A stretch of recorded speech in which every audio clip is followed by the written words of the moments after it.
Et on va continuer la fête avec notre invité Armand de Randinger. Merci d'être sur France 24. Vous êtes consultant international pour l'olympisme et le sport et auteur du Paris olympique de 2024, Chance ou malédiction. C'est aux éditions Vigo. Alors, vous avez écrit ce livre il y a déjà quelques années. On va répondre à la question. Ce Paris, chance ou malédiction? Bonjour, la Bonjour. question est très très bonne.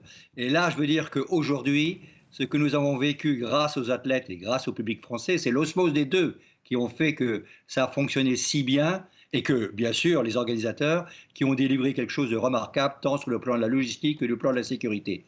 C'est une chance inouïe que l'on a obtenue. Et nos athlètes, bravo, et au peuple français aussi, parce qu'on n'a jamais vécu de choses semblables. Alors maintenant, cette chance, il faut qu'elle devienne pérenne. Et c'est tout le problème qui va se poser maintenant. Est-ce que cette parenthèse n'était pas une parenthèse enchantée, était une parenthèse unique, exceptionnelle, comme on n'a jamais vu? Eh bien, sachons, je dirais, ne jamais la fermer.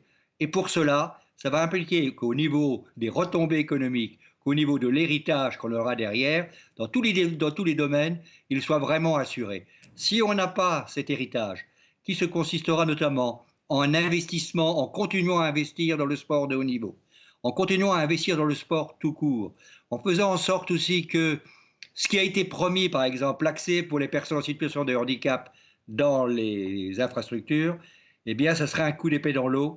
Et là, la morosité va être importante. Bien sûr, on risque d'être rattrapé par la politique locale et tout ça, Oui. mais là, la France s'est montrée très clairement qu'elle était fière À de ses l'instant, athlètes fiers à d'elle-même. l'instant, justement, Emmanuel Macron dit que les Jeux Olympiques ont montré, je cite, le vrai visage de la France. On va pas se mentir, pendant des semaines, des mois, les Français se sont dit ces JO vont être une catastrophe, on va pas gérer les transports, la sécurité dans un contexte politique pas facile. Au final, ça a été une fête incroyable. C'est ça la magie de l'olympisme, vous qui en êtes le spécialiste? Alors, moi qui ai observé, je ne sais pas si je suis un spécialiste, mais depuis 1972, j'observe toutes les organisations des Jeux. On vit toujours la même chose partout.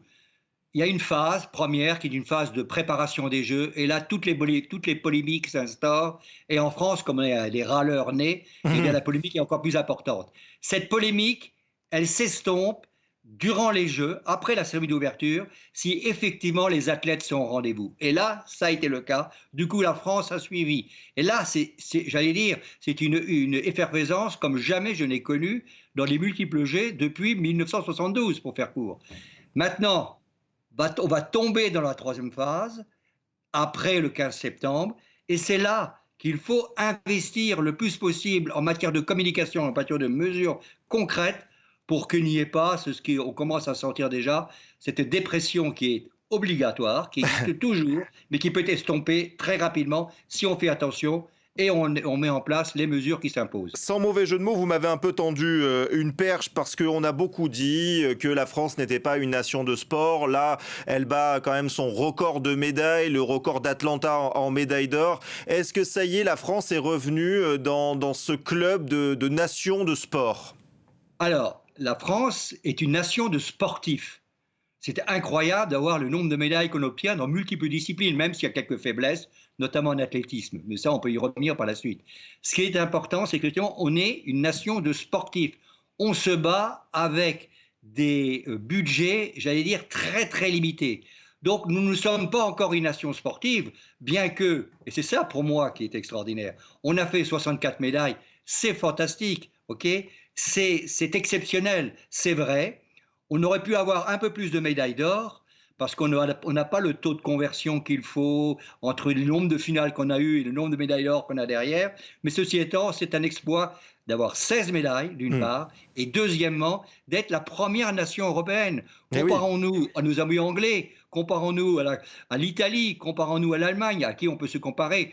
Le Japon montre un exemple tout à fait parfait. Ils sont en haut de l'affiche en permanence. Je ne parle pas des États-Unis et de la Chine, Hmm. mais le Japon et l'Australie le sont. Nous serons une nation véritablement sportive le jour où on aura, j'allais dire, un budget sport à la hauteur de nos athlètes et des sportifs que nous sommes, c'est-à-dire un budget de l'État qui représente bien plus que le 0,3% que l'on a aujourd'hui. Et justement, un mot sur nos successeurs. Los Angeles 2028, troisième fois que la ville californienne va organiser les Jeux.